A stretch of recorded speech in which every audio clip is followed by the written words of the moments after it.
Hello दोस्तों, स्वागत है आपका इस न्यू वीडियो में। तो आज की वीडियो में हम एक फॉर्म बनने वाले हैं जो कि है एसएससी स्टेनोग्राफर ग्रुप सी और डी का। तो इस फॉर्म को बनने से पहले हम इसका ओवरव्यू ले लेते हैं कि इसमें क्या क्या एलिजिबिलिटी मांग रहे हैं और क्या क्या इसका क्राइटेरिया है। तो सबसे पहले देखिए, इसको फॉर्म को बनने की जो लास्ट डेट है आप देख सकते हैं यहाँ पे 24 अगस्त है।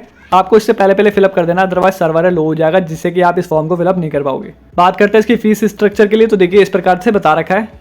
उसके बाद हम एज लिमिट की बात करते हैं तो एज लिमिट देखिए मिनिमम 18 बता रखी है, मैक्सिमम देखिए 27 और 30 बता रखी है। अलग अलग पोस्ट की है, ग्रुप डी और सी की अलग अलग, ठीक है। बाकी आपको एज रिलैक्सेशन मिलेगा as per the reserve category. तो इसके बाद बात करते हैं इसकी एजुकेशन एलिजिबिलिटी क्या है। तो आप देखोगे इसमें बता रखा है ग्रुप सी और डी पोस्ट के लिए देखिए एलिजिबिलिटी मांग रहे हैं 12th पास, मतलब आपकी 12th पास तो होनी चाहिए। और साथ ही साथ अगर आप ग्रुप डी के लिए अप्लाई करते हो तो आपकी जो स्टेनोग्राफर की जो स्पीड है वो इंग्लिश में 50 होनी चाहिए और हिंदी में 65 होनी चाहिए। और ग्रुप सी के लिए आपको देखिए इंग्लिश की टाइपिंग है वो 40 होनी चाहिए और हिंदी की 55 होनी चाहिए।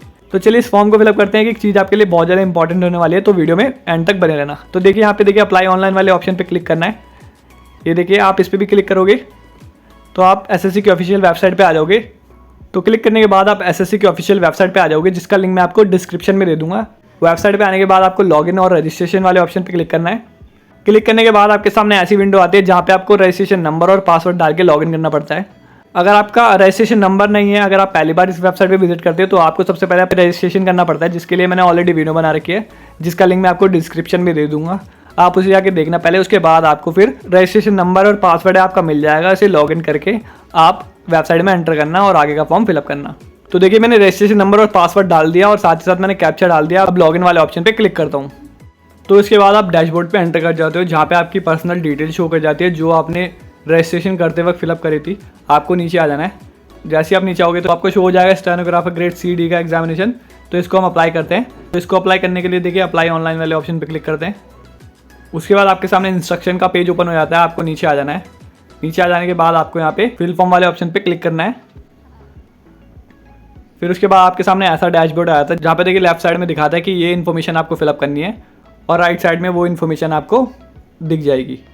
तो जैसे पर्सनल डिटेल की देखिए इन्फॉर्मेशन आ रखी है, ये ऑलरेडी फिलअप हो रखी है क्योंकि हमने वन टाइम रजिस्ट्रेशन करा था, उसकी वजह से सारी डिटेल चेक करने के लिए आपको नीचे आ जाना है। नीचे आ जाने के बाद आपको यहाँ पे नेक्स्ट वाले ऑप्शन पे क्लिक कर देना है। ये डेटा आपका सेव हो जाएगा, आपको ओके कर देना है। उसके बाद आपका एजुकेशन डिटेल का पेज ओपन हो जाता है जहाँ पे आपको अपनी एजुकेशन चुननी पड़ती है।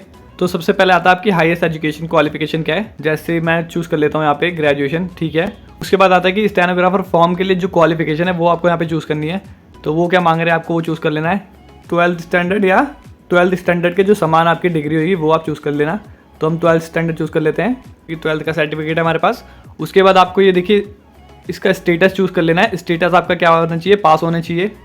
ये देखिए पास हमने चूज़ कर लिया। उसके बाद आता है आपका पासिंग ईयर क्या है। पासिंग ईयर आपका चूज़ कर लेना है 12th का अपने अकॉर्डिंग। उसके बाद आता है आपका स्टेट कि आप किस स्टेट से आपने करी थी। आपको अपने स्टेट का नाम चुन लेना है यहाँ पे, जैसे मैं दिल्ली चुन लेता हूँ। उसके बाद आता है किस बोर्ड से करी गई थी। तो यहाँ पे जैसे मैं CBSE चुन लेता हूँ। आपको अपने अकॉर्डिंग चुन लेना, अपने स्टेट के अकॉर्डिंग। उसके बाद नीचे आ जाना है। नीचे आ जाने के बाद यहाँ पे आपको रोल नंबर फिलअप कर देना अपनी 12th का। और उसके बाद नीचे 12th की परसेंटेज या CG कोई एक फिलअप कर देना जो आपकी मार्कशीट में होगी। तो ये सारी चीज़ें फिलअप करने के बाद आपको सेव एंड नेक्स्ट वाले ऑप्शन पे क्लिक कर देना है।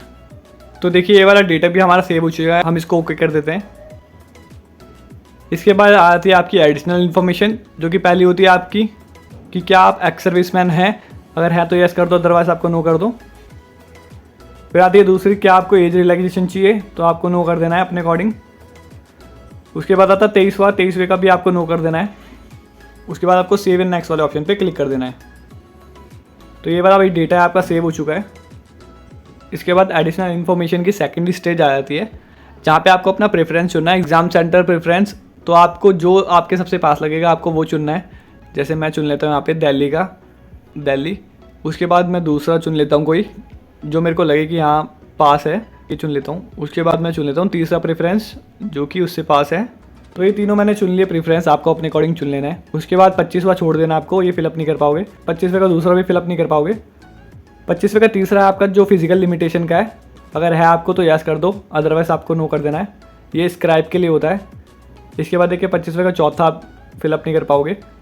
इसके बाद आता है देखिए do you have knowledge of stenography, तो आपको यहाँ पे यस करना है। यस करने के बाद आपको नीचे आ जाना है। नीचे आ जाने के बाद आपको स्टेनोग्राफी की जो मीडियम है वो चूज़ कर लेना है, हिंदी में देना है, इंग्लिश में। मैं इंग्लिश ले लेता हूँ। उसके बाद आपको नीचे यहाँ पे वेरीफाई कर देना है। तो दोनों में मैंने इंग्लिश ले लिया। उसके बाद आता है कि आप किस पोस्ट के लिए अप्लाई करना चाहते हो। तो जैसे कि मैंने स्टार्टिंग में बताया था, 2 पोस्ट थी उसमें, सी एंड ग्रुप डी की, और अलग अलग उसमें स्टेनोग्राफी की स्पीड मांग रहे थे। तो देखिए यहाँ पे दिखाता है कि आप पर्टिकुलर सी वाली पोस्ट में अप्लाई करना चाहते हैं या पर्टिकुलरली आप ग्रुप डी की पोस्ट में अप्लाई करना चाहते हैं या दोनों पोस्ट में अप्लाई करना चाहते हैं। तो आप दोनों पोस्ट में भी कर सकते हैं। तो जैसे मैं दोनों पोस्ट के लिए अप्लाई कर देता हूँ, उसके बाद नीचे देखिए वेरीफाई कर देता हूँ इसको मैं दोनों अगेन, ठीक है। उसके बाद देखिए सेव एंड नेक्स्ट वाले ऑप्शन पे क्लिक कर देता हूँ। इसके बाद देखिए डिटेलें हमारी सेव हो चुकी है, आपको ओके कर देना है। इसके बाद आप नेक्स्ट पेज पे एंटर कर जाते हो, जहाँ पे आपको अपनी सिग्नेचर अपलोड करना है और साथ ही साथ आपको फोटो अपलोड करनी है। तो सबसे पहले आपको अपनी फ़ोटो अपलोड कर लेनी है। तो फोटो अपलोड करने के लिए आपको देखिए लाइव कैप्चर वाले ऑप्शन पे क्लिक करना है, इससे आप अपनी लाइव फोटो कह सकते हो। और फोटो अपलोड करने के लिए आपके इंस्ट्रक्शन दे रखे कि आपका बैकग्राउंड बिल्कुल क्लियर होना चाहिए, आपके फेस पे ना कैप होनी चाहिए, ना कोई गॉगल्स चश्मा नहीं होना चाहिए, ठीक है। मार्क्स भी नहीं होना चाहिए आपके फेस पे। तो इस तरह से इसके इंस्ट्रक्शन बता रखे हैं, ठीक है। अगर आपकी लाइव फोटो अपलोड नहीं हो पाती किसी कारण से यहाँ से, तो आप देखिए QR कोड को स्कैन करके SSC का ऐप डाउनलोड कर सकते हैं। उस ऐप में जाने के बाद आप लॉगिन करके अपनी लाइव फोटो अपलोड कर सकते हैं, जैसा कि मैं अभी आपको दिखाऊंगा, ठीक है। इसके बाद आता है आपका सिग्नेचर का। देखिए सिग्नेचर आप अपलोड कर सकते हैं इन इंस्ट्रक्शन के अकॉर्डिंग, जैसे कि साइज़ होता है सिग्नेचर का 10 से 20 KB के अंदर होना चाहिए और फॉर्मेट JPEG या JPG फॉर्मेट होना चाहिए। इसके बाद आता है इसका डायमेंशन भी मैटर करता है जब भी आपकी फ़ोटो अपलोड होगी। देखिए डायमेंशन बता रहा है 6 centimetre width and 2 centimetre height का। जो आपकी सिग्नेचर की फ़ोटो है ब्लर नहीं होनी चाहिए और ना ही वो सिग्नेचर बहुत ज़्यादा छोटे होने चाहिए, और सिग्नेचर का बैकग्राउंड बिल्कुल वाइट होना चाहिए, तभी आपकी सिग्नेचर है अपलोड होंगे।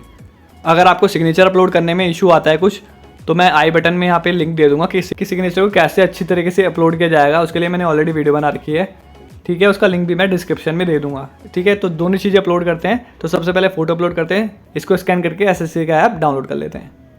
तो देखिए ये SSC का ऐप है। आपको यहाँ पे अपना रजिस्ट्रेशन नंबर और पासवर्ड डाल के और सेम टू सेम कैप्चा वाला फिलअप करके आपको लॉगिन कर देना है, जैसे कि आप वेबसाइट पे करते थे। तो यहाँ पे आपको पॉलिसी यहाँ पे एक्सेप्ट कर लेनी है। तो देखिए आपके सामने शो हो जाता है स्टार्टिंग में, देखिए आपकी पोस्ट के बारे में ग्रुप C और D के एग्जामिनेशन की। तो यहीं से हम अपनी फ़ोटो अपलोड करेंगे। उसको अपलोड करने के लिए आपको देखिए कैप्चर वाले ऑप्शन पे क्लिक करना है। फिर उसके बाद आपके सामने इंस्ट्रक्शन हो जाते हैं कि सबसे जो बेस्ट फ़ोटो होगी आपकी बिल्कुल ऐसे होगी, बिल्कुल क्लियर, बैकग्राउंड भी क्लियर, और तभी ये अप्रूव होगी।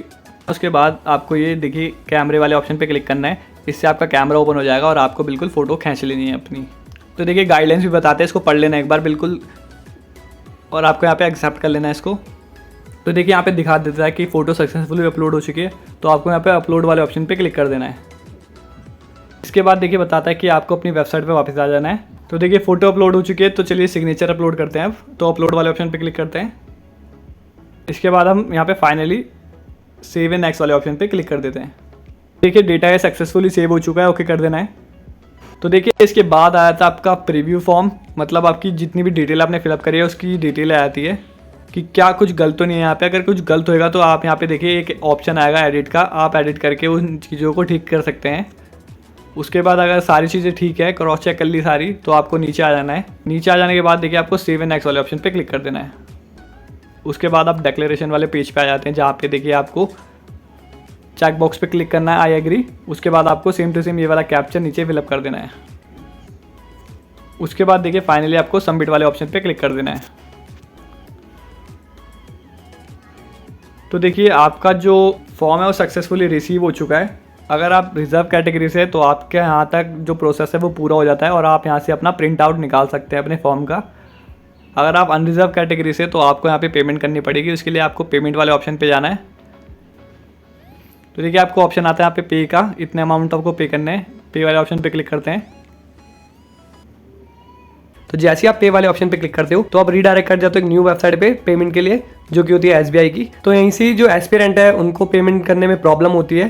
तो देखिए पेमेंट करने के लिए यहाँ पे आपके पास 5 मेथड आते हैं, जिसमें से पहला देखिए, तो पहला ऑप्शन आता है आपका SBI का नेट बैंकिंग का, और दूसरा आता है SBI का डेबिट कार्ड का। अगर आपका SBI का अकाउंट है तो आप इस पे क्लिक करके अपना पेमेंट कर सकते हैं। अदरवाइज जो अदर बैंक के डेबिट कार्ड होते हैं, तो आप तीसरे ऑप्शन पे क्लिक करके उससे पेमेंट कर सकते हैं। डेबिट कार्ड और ATM कार्ड दोनों एक ही है।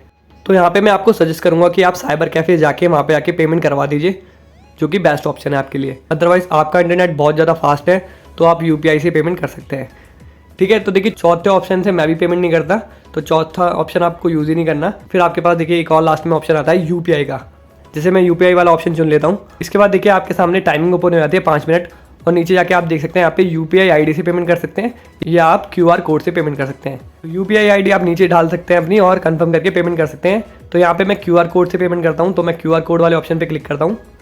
अगर आपके पास 2 मोबाइल है तो आप इसका जो QR कोड है स्कैन करके दूसरे मोबाइल से वहाँ से आप पेमेंट कर सकते हैं।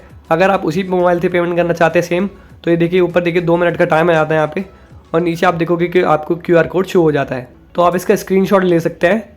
और यहाँ पे आपको एक बात का ध्यान रखना होगा कि आपको यहाँ पे इसको बैक नहीं करना, आपको डायरेक्ट अपने होम पेज पे आ जाना है। जैसे आप अपने होम पेज पे आओगे तो वहाँ से आके देखिए मैं फ़ोनपे से QR कोड को स्कैन करके यहाँ से देखिए 100 रुपये लिखा हुआ आता है SBI, और यहाँ से देखिए मैं पेमेंट कर देता हूँ, जो कि हो जाती है सक्सेसफुल। पेमेंट सक्सेसफुल होने के बाद देखिए मैं दोबारा से वेबसाइट पे आ जाता हूँ, जहाँ पे देखिए 1 मिनट बचा है। अब 1 मिनट के अंदर मैं वेट करता हूँ कि पेमेंट का सक्सेस का ऑप्शन आता है या नहीं।